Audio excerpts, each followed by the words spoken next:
Human beings love to root for the underdog. Why is this? I don't know. I can't say. Maybe it's recent. Maybe it's empathy. Maybe it's just more interesting. After all, rooting for the big empire is kind of churlish, one might say. It's not exactly cool to go, haha, yeah, big guy, beat him up.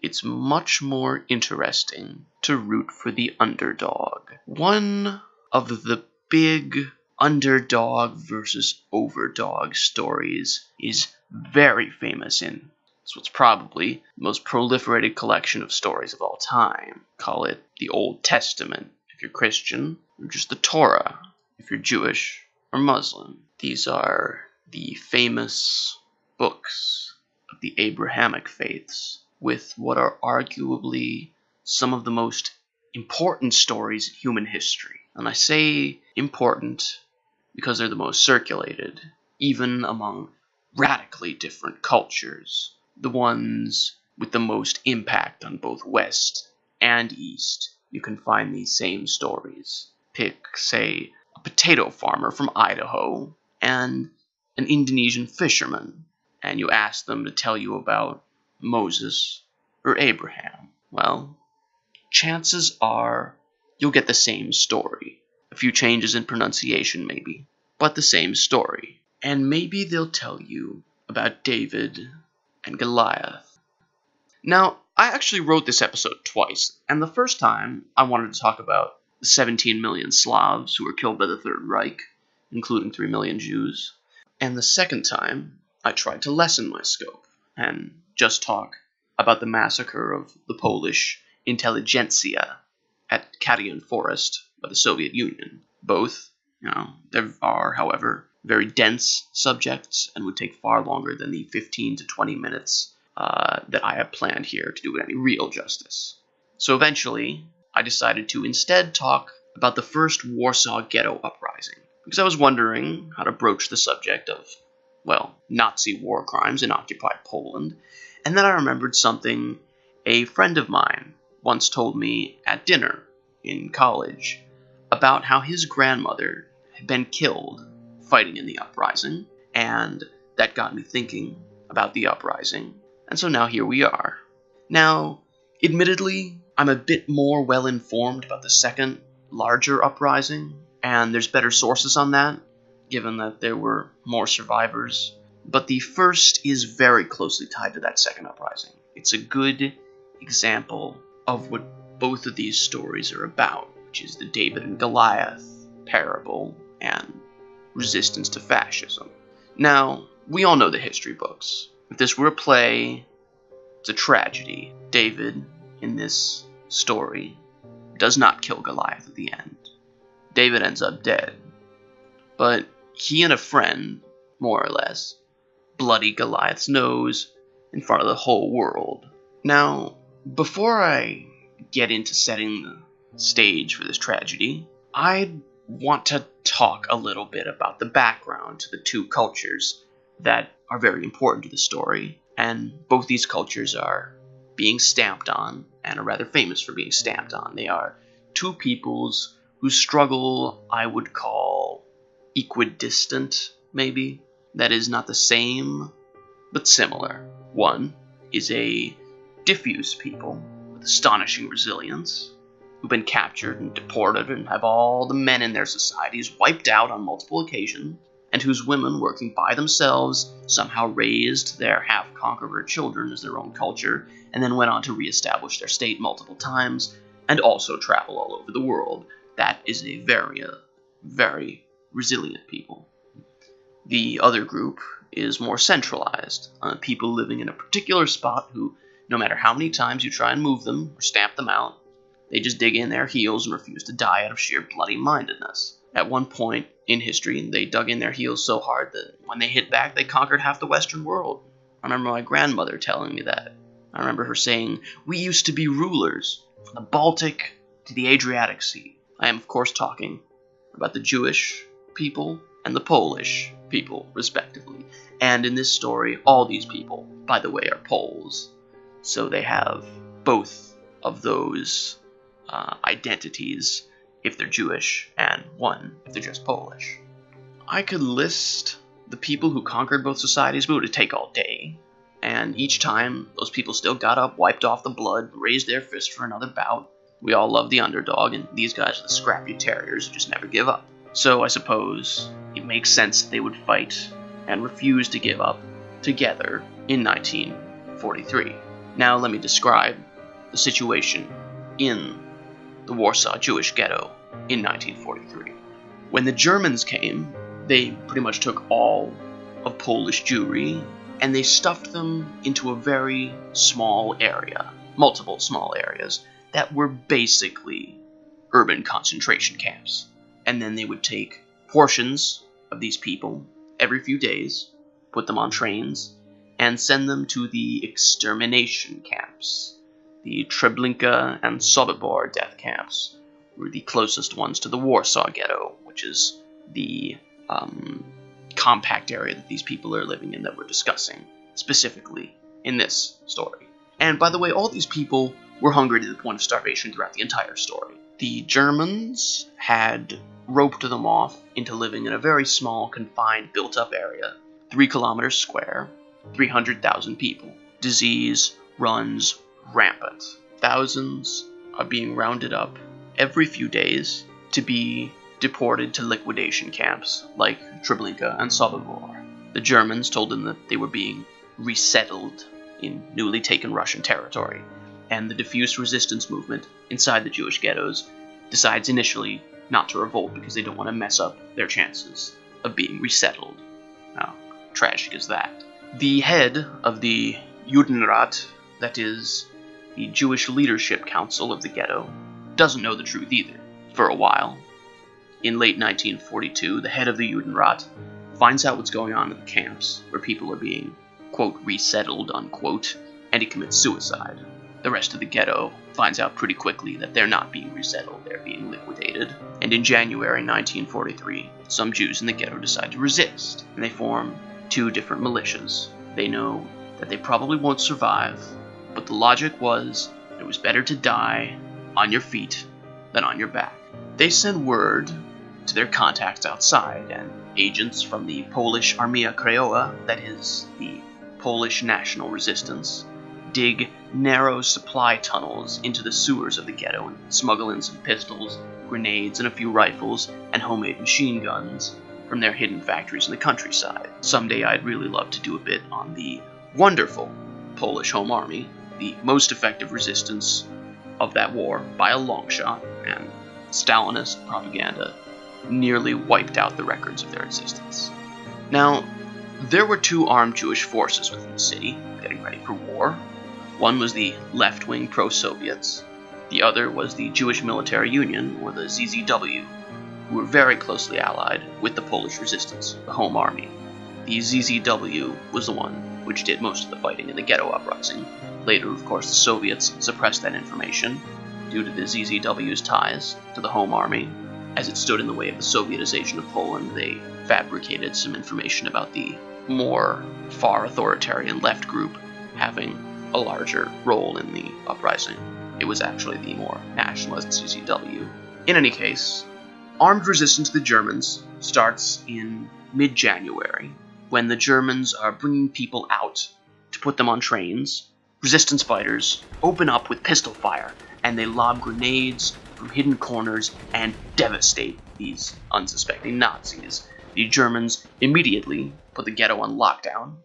Nobody goes in, nobody goes out. The Home Army, that is the Polish National Resistance, still smuggles in weapons and food every day through the sewer tunnels. Emanuel Ringelbaum's memoirs describe the equipment supplied by the Home Army to the ZZW. Quote, "They were armed with revolvers stuck in their belts. Different kinds of weapons were hung in the large rooms. Light machine guns, rifles, revolvers of different kinds, hand grenades, bags of ammunition, German uniforms, etc., all of which were utilized to the full in the April action, i.e. the uprising. While I was there, a purchase of arms was made from a Home Army officer, amounting to 250,000 zloty. A sum of 40,000 zloty was paid on account. 2 machine guns were brought at 40,000 zloty each, and a large amount of hand grenades and bombs Reichsmarks, end quote. It should be noted that zloty had little monetary value since the invaders had begun printing Reichsmarks instead. After the ambush of the German roundup squads, Jewish resistance fighters took over local buildings and set up firing posts. The local collaborators with the Nazis, including some of the Jewish ghetto police and the Judenrat members, are executed. It was actually a fake German-funded resistance in the ghetto, designed to ferret out potential rebels. All those people were executed by the real partisans very quickly. Meanwhile, the civilians went to hide in the, quote, bunkers, unquote, as the Germans called them. These were basements and sewers in actuality. The Germans liked pretending that the people they were slaughtering were soldiers, not civilians, in a lot of cases. On the 19th of April, 2 little boys climbed on top of the tallest building in the square, visible from all over Warsaw, and raised 2 flags, the Polish national flag and the blue and white flag, the ZZW, that is, the Jewish Military Unions. They would stay up there, visible from all of Warsaw, for 4 days. And on Passover Eve, in mid-April, units of the Waffen-SS enter the ghetto with armored cars. Meanwhile, on the outside, the Polish Home Army's radio broadcasters have been bombarding the Allies with requests for aid, telling them about the uprising, asking them to drop food, equipment, weapons, whatever they can to the Jews in the city. There's this myth that the Home Army was anti-Semitic. That's Stalinist revisionist propaganda, folks. The Home Army is one of the reasons there are still any Polish Jews left alive in the world. One of the reasons. Well, poor sad story of the wonderful Home Army's attempts to get aid is just that, a sad story.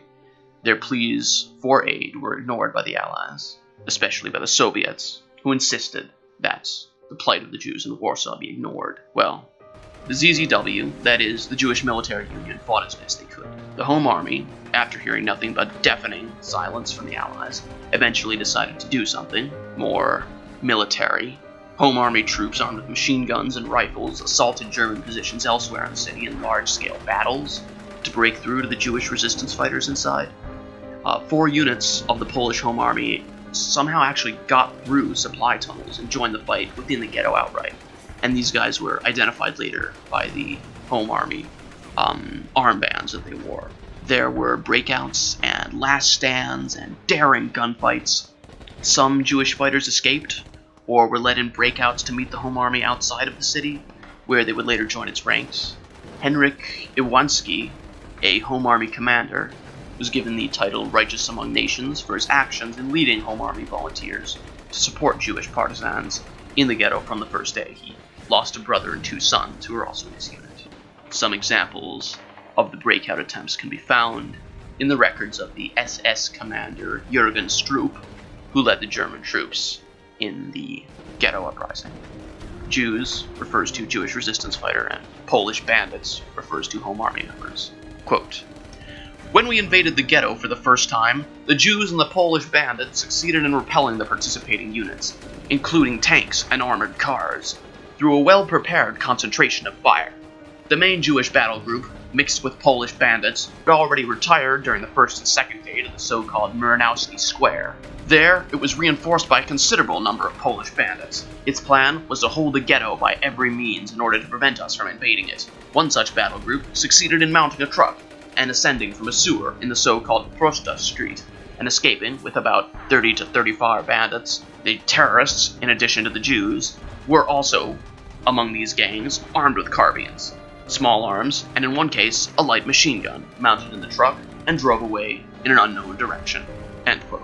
After the Jewish resistance fighters, some civilians, and some Home Army troops managed to escape, by the way, taking heavy casualties, the Germans brought out the flamethrowers, and you can imagine what happened. The Home Army finally tried to breach the ghetto walls with satchel charges, basically bags of dynamite, to allow for anyone still left alive to flee. If it failed, and it did, the Home Army blew up the supply tunnels so that they were wide enough for people to escape out in larger numbers. The remaining Jewish fighters could escape through these and joined the Home Army in the Michelin Forest. In the last few days of the uprising, when there was really just civilians and what fighters couldn't escape through these tunnels left in the sewers and the basements, the SS brought in dogs to hunt for people who'd hidden in these, quote, bunkers, unquote. And when they'd found these bunkers, they'd flood them, or smoke them, or fire flamethrowers into them after those inside refused to surrender. Often there would be a surrender, and when the fighters had come out in the open, they'd throw grenades or open fire with pistols or blow themselves up. From the Stroop documents of the Waffen-SS, quote, May 1st was memorable for a number of reasons. I witnessed an extraordinary scene that day. A group of prisoners had been herded into the square. In spite of their exhaustion, many of these Jews held their heads high. I stood nearby, surrounded by my escort. Suddenly, I heard shots. A young Jew, in his mid-20s, I'd guess, was firing a pistol at one of our police officers. 1, 2, 3, fast as lightning. One of the bullets hit the officer's hand. My men sprayed the Jew with fire. I managed to whip out my own pistol and hit him as he fell. As he lay dying, I stood over him, watching his life ebb away. End quote. These SS people were not very charming. They were, well, psychopaths. And this story is an incredible last stand, folks. It's like the Alamo, but with more casualties. Most Jewish fighters either could not or would not leave, and ended up being killed. Some escaped, like I said, to join the Home Army. Some of these would take part in the later Warsaw General Uprising of 1945, which was like this event on steroids, when the Home Army threw everything it had into the firefight. But for now, the remainder of the ghetto was leveled by the SS, burned and blasted into oblivion. A few people still hid out in the sewers, and they apparently escaped. In this tragedy, Goliath may have killed David, but David showed Goliath that he just wasn't going to let himself be stamped on. Overall, 6 million Jews would be killed in the Nazi genocide machine that took the lives of an estimated 18 to 20 million people worldwide. One asks yourself, though, who's got the last laugh today? Hitler, of course, ended up killing himself in his bunker as his Reich crumbled around him. Same with Goebbels, the architect of the final solution. Stalin, who might as well have signed these people's death warrants, would die of a stroke and expire in a puddle of his own urine. A Home Army hit squad would assassinate one of the SS commanders involved in this liquidation of the ghetto later that very year. And Stroop, the commander of the entire operation, quoted a few times here, would be hanged for what he did by the Soviets. And, well, if you look at a map, I see two countries that are still around, Israel and Poland. And if I look around, I can see Slavs and Jews still alive. Maybe David was just playing dead. I really wanted to get more information about the Jewish partisans, because they're really who this is about, but there's criminally little information. The Nazis, of course, are well known for destroying a lot of their records. What is known is that the Jewish partisans fought primarily with pistols. There were only about 2 light machine guns in the ghetto. They fought primarily with pistols and grenades. Some had rifles and submachine guns. It was still very difficult to bring in heavy equipment. And, well, there's just not enough information to know much, because almost all of these partisans, these Jewish ones, died initially in this uprising, or else died in the second Warsaw Uprising.